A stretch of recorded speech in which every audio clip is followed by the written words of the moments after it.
Истече здравствениот надзор на 28 пациенти од Конго-Кримска хеморагична треска, а остануваат уште 11. Болничарката која беше заразена и ја прими првата доза на лекот рибавирин е во стабилна состојба, вели доктор Стевановиќ.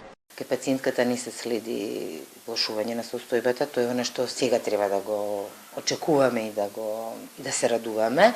И јас искрено верувам во постепено и подобрување, тоа сите го посакуваме, нели?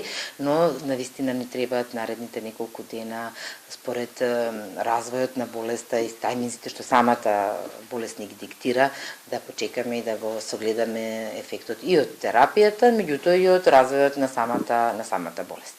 Лекот рибавирин може да биде ефикасен само ако се даде во рани фази на болеста, вели за Телма епидемиологот Драган Даниловски и додава дека како секој лек, така и овој може да има нус појави, а конгохеморагична треска има нус ефекти како гадење, замор, главоболка, но и појава на анемија.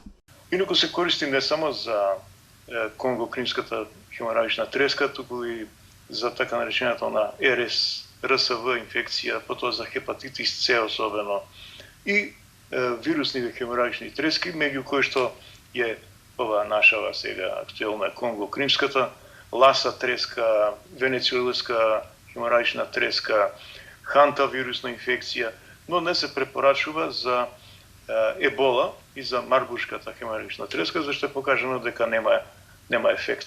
Сега, литературата вели дека лекот може да биде ефикасен само ако се даде во рани фази на болест. Предострожност, професионалност и принципиелност во спроведувањето на она што е препорака за следење превентивно и куративно на одреден пациент е нешто што мора да се направи.